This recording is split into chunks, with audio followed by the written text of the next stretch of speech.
Olá pessoal, bom dia, boa tarde, boa noite, boa madrugada, não sei que hora você está assistindo esse vídeo, mas eu venho nesse curto espaço de tempo só dar algumas dicas e falar um pouquinho para vocês destas reações que ocorrem via mecanismo de substituição nucleofílica em carbono saturado, as reações que ocorrem por SN1 e SN2. De um modo geral, para se reconhecer uma reação que ocorre por SN, nós devemos observar a presença de alguns atores neste esquema reacional. A presença do nucleófilo, uma espécie com pares de elétrons para serem doados, um substrato, que na maioria das vezes é um carbono saturado que está ligado a um grupo L, o L sendo um grupo ou um átomo mais eletronegativo do que o carbono, gerando um produto e expulsando um grupo abandonador. Nós observamos que, ao passo que ocorre uma ligação do nucleófilo com o R no produto, nós temos a saída do grupo abandonador configurando uma reação de SN. Alguns exemplos são colocados abaixo, onde facilmente vocês já reconhecem quem é nucleófilo, quem é o substrato e quem é o grupo abandonador. São reações que geralmente ocorrem em aletos de alquila, isto é, em compostos de carbono, que possuem um halogênio ligado na sua cadeia carbônica. Por exemplo, aqui, um iodeto, um cloreto e um brometo de compostos orgânicos. Todas estas três espécies funcionando como substrato. E ao lado aqui, nucleófilos, que podem ser nucleófilos neutros, nucleófilo carregado. E facilmente nós identificamos os grupos abandonadores. O íon iodeto, o cloreto e o brometo. Bom, mas eu vou apresentar aqui um pouquinho para vocês de outros nucleófilos que podem atuar, tá? Não podemos esquecer essa definição de nucleófilo. Toda espécie que possui, um átomo com pares de elétrons disponíveis para doar. E nós temos aqui alguns nucleófilos comuns de oxigênio. A água, o hidróxido, um álcool qualquer, um alcóxido, um ácido carboxílico ou o seu respectivo ânion. Todos eles são fontes nucleofílicas, São fontes nucleofílicas. Eu aqui não estou representando os pares de elétrons, mas peço que vocês coloquem enquanto estiver estudando, tá? Água com 2 pares de elétrons, hidróxido com 3, álcool 2 pares de elétrons, alcóxido 3 pares de elétrons e assim por diante. Mas não só de nucleófilos de oxigênio vive o homem, nem a química orgânica. Nós temos aqui alguns nucleófilos nitrogenados, aminas primárias, secundárias e terciárias, amidas e amidetos, todos eles funcionando bem também como nucleófilos frente a reações DSN. Aqui alguns nucleófilos de carbono também são apresentados, tá?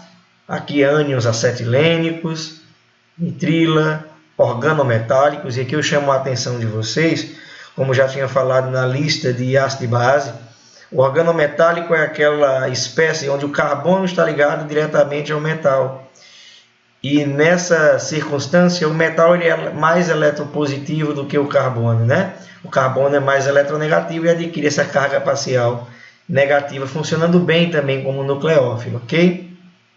Temos aqui um carbânio, Um carbono com carga negativa ligado a uma carbonila, tá? Então, um carbônio de posição alfa, tá? Essa carbonila aqui pode ser uma carbonila de aldeídos, cetonas e ésteres, sem problema, mas também funcionam como nucleófilos, sempre mencionando que quando eu falo de um nucleófilo, é uma espécie que possui pares de elétrons disponíveis para doar, ok?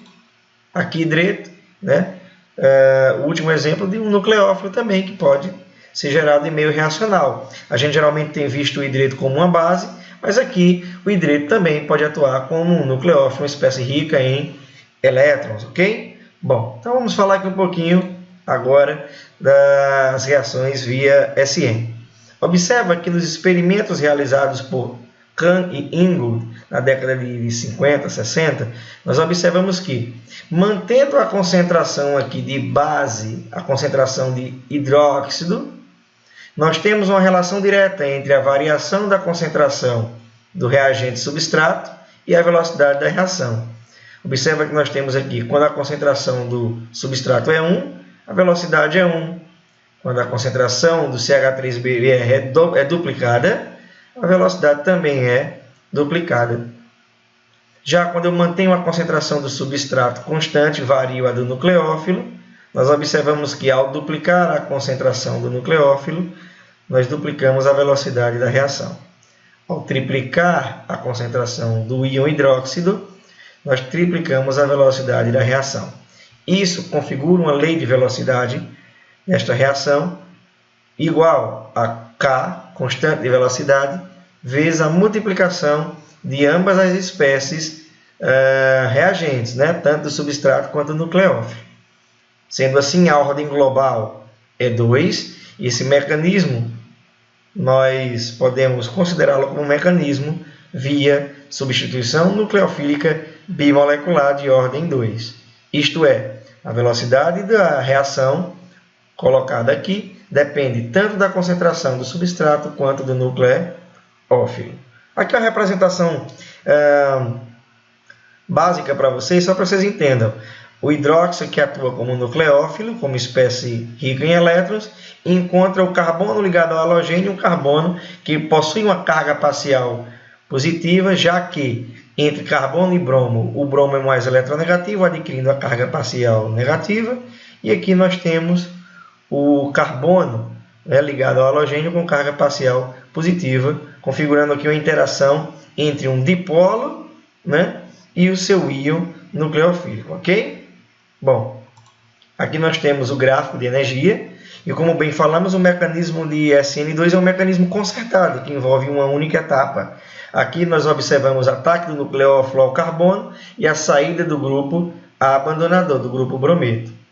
Observe que o estado de transição, ele é um estado de transição que envolve exatamente a ligação do grupo hidróxido ao carbono e a saída do grupo brometo, ok? Aqui o gráfico de energia mostra a energia de ativação e a estrutura do estado de transição, envolvendo aí as duas espécies, tanto o nucleófilo quanto a espécie do substrato, ok? Bom, e aí me vem uma pergunta aqui. Por que é que ocorre uma transferência de carga entre uma espécie negativa, nós observamos que o nucleófilo possui carga negativa, e uma molécula neutra, né? Nós observamos que o substrato é neutro, se esta última encontra-se com todos os octetos completos. Então você observa que o substrato ele é neutro, né?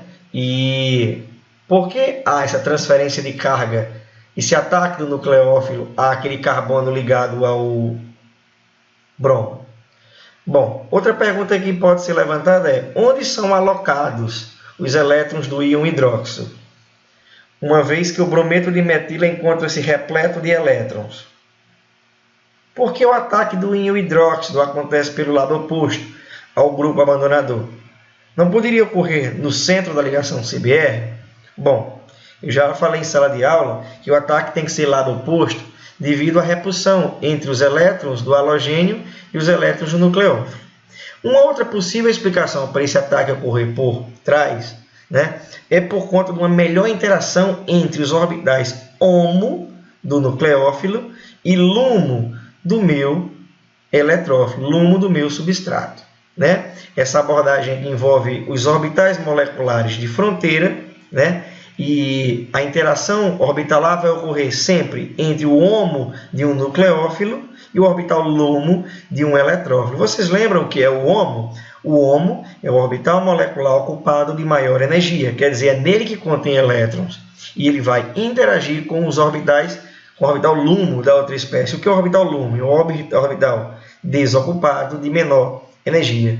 Quanto menor a diferença de energia entre HOMO e LUMO, mais reativo é o processo. Então aqui você vê claramente uma interação em fase entre o orbital HOMO e o orbital LUMO. Tá? Se esta espécie se colocar à frente, a interação não é tão favorável. Então nós temos aqui um complexo ativado em estado de transição com uma boa interação orbitalar entre o HOMO do nucleófilo e o LUMO do eletrófilo. Ok?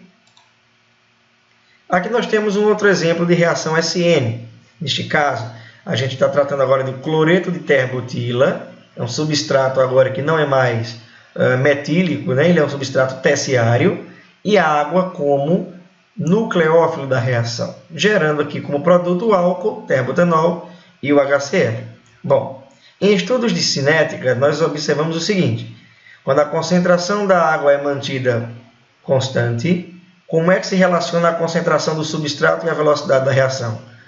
Concentração 1, velocidade 1. Duplicamos aqui a concentração, duplicamos aqui a velocidade. Então, há uma relação direta entre a concentração do substrato e a velocidade da reação.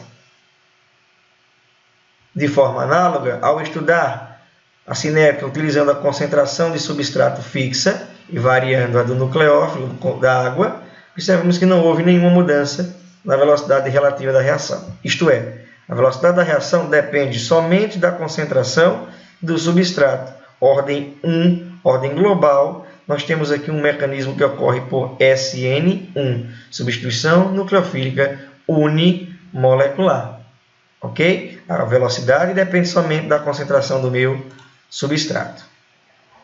Aqui eu tenho uma proposta mecanística, onde a primeira etapa da reação envolve uma heterólise da ligação carbono-cloro, gerando um carbocátion, né? Essa etapa é a etapa lenta da reação, é a etapa controladora da velocidade, tá?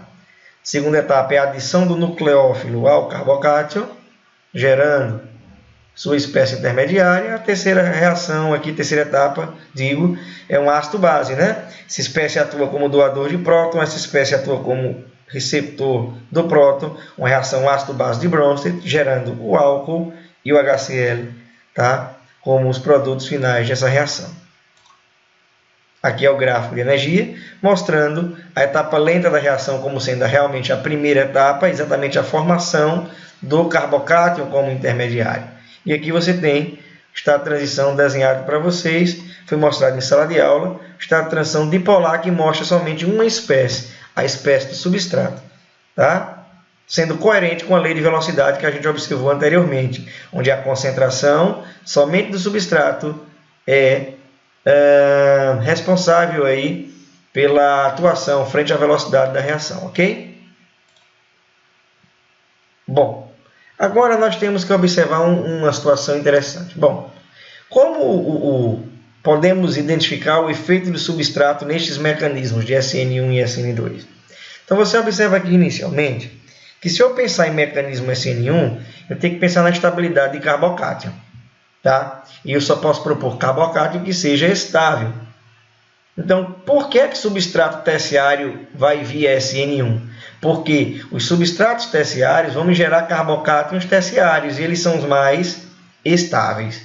Já primário, não são carbocátions estáveis não, tá? Então, não se propõe carbocátion primário como intermediário em SN1 não. Agora, por que o carbocátion terciário é mais estável? Vamos tentar lembrar, pessoal? Bom, quando eu tenho um carbocátion vizinho a esse carbono que está alocado à carga positiva, eu tenho carbono e hidrogênio, eu posso promover uma estabilização por hiperconjugação. Ok? Então aqui não é uma forma de ressonância, né? Porque não envolve bem elétrons π nem elétrons n. Envolve elétron sigma, tá? Mas o nome dessa ressonância que envolve aqui elétron sigma, entre aspas falando, é chamada de hiperconjugação. Então, aqui eu tenho um hidrogênio, carbono, esse elétron sigma, que pode estabilizar gerando essa segunda espécie hiperconjugativa. A gente já sabe que nem existe nenhum nem outro, o que existe é um híbrido hiperconjugativo. Tá? Bom, isso aqui eu adicionei somente um CH3 ao lado. Agora, e se eu adicionar aqui, ó, ao invés desse hidrogênio, CH3, CH3 e aqui CH3. Então, eu vou ter uma maior possibilidade de hiperconjugação entre estas espécies. Então, aí eu digo a vocês que carbocátion terciário é mais estável do que secundário, que é mais estável do que primário. E, em geral, SN1, já que vai passar por carbocátion, só pode, a priori, ser proposto se o seu substrato for terciário. Ok? Aqui nós temos alguns carbocátions que, se for gerado na sua reação, você vai ficar na dúvida. Ô, professor, mas esse aqui não é primário? E secundário, no caso, né? Desculpa. Mas observe, ele pode ser estabilizado por efeito de ressonância. Aqui eu tenho um carbocátion aqui, ó, que ele também pode ser estabilizado por efeito de ressonância. Está aqui as estruturas canônicas do cátion benzílico. Então, olha só. Se houver a possibilidade de formação de carbocátion estável, o mecanismo proposto deve ser SN1 e não SN2. Tá ok? Olha aqui. Esse carbocátion aqui formado e esse carbocátion aqui formado. Ambos podem ser estabilizados por efeito de ressonância. Então, gente, não vamos só bitolar, não. Substrato terciário é SN1? Sim. Mas se não for terciário, você deve analisar se o carbocátion gerado pode ser estabilizado por algum efeito em especial ou de ressonância. Se sim, proponha mecanismo SN1. Se não, vamos pensar no SN2 como um mecanismo mais plausível, ok? Bom, aqui uns exemplos de carbocátion, né? Observa que o benzílico aqui, né? Carbocátion benzílico, os orbitais estão paralelos, então paralelismo de orbital é importante para a ressonância. Então, nesse caso, o benzílico é um carbocátion estabilizado. Já o carbocátion fenílico não é estabilizado por ressonância porque seus orbitais não estão paralelos, eles estão o quê? Perpendiculares. Então, aqui, gente, ó, carbocátion fenílico não adianta, tá? Não vai ter reação de SN1, não. Não pode formar carbocátion fenílico, não. Alílico, ok. Alílico pode ser formado porque há aqui um paralelismo de orbitais. Já vinílico, com a carga aqui localizada no carbono com dupla, diretamente, carbocátion vinílico não tem ressonância porque esses orbitais também estão paralelos. Ô professor, você estava falando de SN1 e entrou na ideia de carbocátion, só para lembrar vocês, carbocátion só pode ser formado se ele for estável. Para ser estável, ele tem que ser ou terciário ou estabilizado por efeito de ressonância. Tá ok? Ok. Bom, carbocátion aqui, CH3+, altamente instável, alta energia.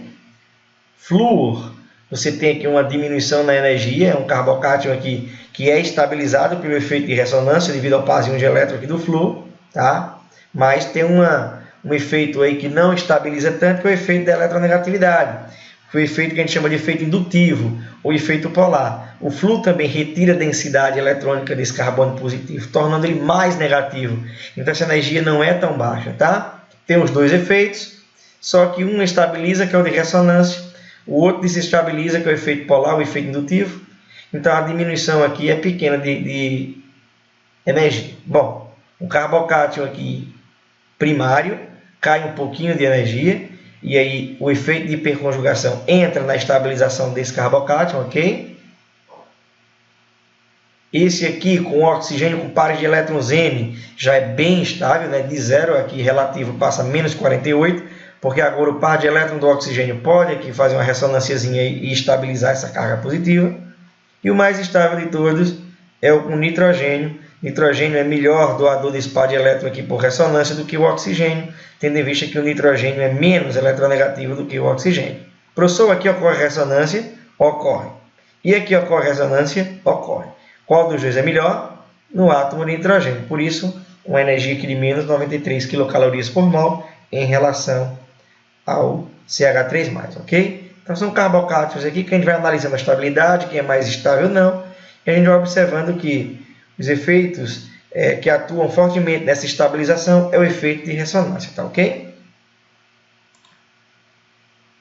Aqui mais uma vez, quando tem átomo de oxigênio e átomo de nitrogênio, há aqui forma canônica, dispersão de carga, estabilidade do carbocátion, ok? Aqui de novo, ressonância, segunda forma canônica, estabilização de carga, tá?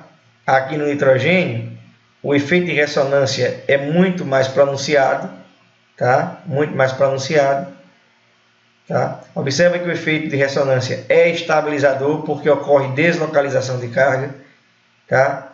E se eu comparar com o efeito indutivo, você vai observar que no oxigênio ele é mais forte, né? É um efeito desestabilizador mais forte, porque o oxigênio ele é mais eletronegativo, 3,5 em relação ao nitrogênio aqui, né? Então, o efeito de ressonância ele atua muito mais fortemente estabilizador aqui no nitrogênio do que no oxigênio. Mas, de toda forma, o efeito de ressonância é mais importante do que o indutivo para estes carbocátions, ok? Aqui um exercício, mas já trago ele aqui respondido para vocês. Circular o carbocátion mais estável em cada par intermediário e explicar. Você observa que entre esses dois carbocátions aqui, o segundo é mais estável porque essa carga pode ser deslocada por efeito de ressonância. Entre essa espécie e essa daqui ela é mais estável porque os pares de elétrons dos oxigênios podem também entrar em ressonância e deslocalizar essa carga, essas formas canônicas para essa espécie aqui, está desenhada aqui embaixo. Ó. Tanto pode ser deslocada por estes pares de elétrons do oxigênio à tua direita, como à tua esquerda. Então a deslocalização é maior do que nessa espécie aqui, tá ok? Aqui, o efeito de ressonância com certeza melhor vai atuar no nitrogênio do que no oxigênio, tendo em vista que o nitrogênio é menos eletronegativo. Lembra do que eu falei anteriormente? Então aqui ele estabiliza melhor esse carbocátion do que esse. E nesse exemplo 4 aqui, nós temos essa espécie pode estabilizar melhor, porque aqui o oxigênio está mais distante. Ó. O centro de carga positiva está aqui, pula um carbono para o oxigênio se situar aqui. Então, não vai ter essa ressonância não, está muito distante, né? Aqui está vizinho. Então, aqui o efeito de ressonância atua de forma mais efetiva. Ok? Bom, e no mecanismo SN2, professor? Então, você observa aqui que quanto menos impedido, menos volumoso, melhor SN2. Já que trata de um choque bimolecular, né? O nucleófilo precisa atacar pela face de trás. Então, o impedimento estérico atrapalha. Então, ó, quando o substrato começa a ficar muito volumoso, a velocidade relativa começa a cair. Ó. 1, 0,8, 0,01 e 0,00001. Quer dizer, a velocidade cai demais para essa espécie. Por quê, professor? Porque ela é altamente volumosa. Eu mostro aqui os modelos de pau e bola. Você observa que o ataque aqui ele é melhor facilitado do que aqui. Aqui já começa a dificultar um pouco. E aqui ele é altamente volumoso, né? Traçando essa lógica para vocês de que quando o substrato é terciário, o mecanismo passa por SN1 via carbocátion. Tá? Não passa por SN2. Por SN2, somente substratos aqui, ó, primários, ok? Substratos pouco impedidos. Bom, como é que eu vou pensar na natureza agora do grupo abandonador? Então você pensa o seguinte: na lei de velocidade para SN1 e SN2, aparece a estrutura do substrato, sim ou não? Tanto na SN1 quanto na SN2 aparece a estrutura do substrato. Então, é interessante analisar que quanto melhor o grupo abandonador, melhor a reação, mais rápida a reação de SN1 e também mais rápida a reação de SN2. Por quê? Se o grupo abandonador está ligado no substrato e a concentração do substrato é importante para a velocidade tanto da SN1 quanto da SN2, quanto melhor o grupo abandonador, mais veloz serão as reações de SN1 e SN2. Tá? E uma forma interessante de você analisar quem é grupo abandonador bom e quem é grupo abandonador ruim. Você observa o seguinte: como o grupo abandonador aloca uma carga negativa, a gente vai pensar assim: grupo que sai for base forte, grupo abandonador ruim. Grupo que sai for uma base fraca, grupo abandonador bom. Concluindo, grupo abandonador é bom quando ele for base fraca. E professor, é. Como é que a gente vai racionalizar isso nos exercícios? Vou dar um exemplo. Olha esses exemplos. Eu tenho um substrato aqui que ligado ao carbono tem um bromo, ligado ao carbono tem um flúor. Tá? E a reação dá esse produto aqui. Ó. Aqui é o nucleófilo que vai atacar o carbono e expulsar o grupo abandonador, ok? Bom, reação de SN2. A pergunta é: por que quem sai é o bromo? Quem sai é o bromo porque o brometo ele é um melhor grupo abandonador do que o fluoreto. E aí, qual é a lógica disso? A lógica é o seguinte: pensa no ácido e base que a gente aprendeu no capítulo anterior. Quem é mais ácido, HF ou HBr? É o HBr. Por quê? A gente aprendeu lá em ácido e base que o HBr é mais ácido porque a sua base conjugada é mais estável. Só que o que é que quer dizer mais estável? Significa mais fraca. Então tá aí a nossa lógica. Toda vez que a gente quiser escolher qual do grupo abandonador é melhor, pensa qual é a base mais fraca. Fluoreto ou brometo? Brometo é mais fraco porque o bromo está mais abaixo de raio iônico, é mais polarizável. Então aqui o ataque do nucleófilo ocorre nesse carbono e ocorre a saída do brometo e não do fluoreto. Um outro exemplo, o nucleófilo aqui vai atacar esse carbono e expulsar o cloreto. Olha aí, ele sai na forma de NaCl. Ô professor, por que ele não ataca nesse carbono aqui ou nesse e expulsa o OH-? Porque se ele expulsar o OH-, OH- é uma base o quê? Hidróxido é base forte. E grupo abandonador bom não é base forte. Grupo abandonador é base fraca. Tá ok? Aqui tem uma perguntinha aqui. Ó. Qual destas duas reações será mais rápida? A de cima ou a de baixo? O que foi que eu mudei aí? Eu mudei somente o grupo abandonador. Entre cloro e iodo, o iodeto é uma base mais fraca. Se o iodeto é uma base mais fraca, o iodo aqui ele é o melhor grupo abandonador. Então a gente tem que usar sempre esse raciocínio da ácido e base para buscar quem é o melhor grupo abandonador. Grupo abandonador bom é aquele que sai como uma base fraca. Grupo abandonador ruim é aquele que sai como base forte. Resumão dessa aula de hoje, pessoal. Vamos ver se a gente entendeu isso aqui. Ó, nós vimos reações via mecanismo de SN1 e 2. Quando é que a reação ocorre por SN1? Bom, ela ocorre por SN1 quando ela gera um intermediário que é carbocátion. Como para gerar carbocátion? Precisa ter um carbocátion estável? Precisa ser um substrato o quê? Terciário ou que gere um carbocátion estabilizado por efeito de ressonância. Lei de velocidade, K vezes a concentração somente do substrato. SN2, aí você vai ter que usar substratos primários mesmo, tá? Então, você tem um mecanismo consertado em uma única etapa. Lei de velocidade depende tanto da concentração do substrato como do nucleófilo.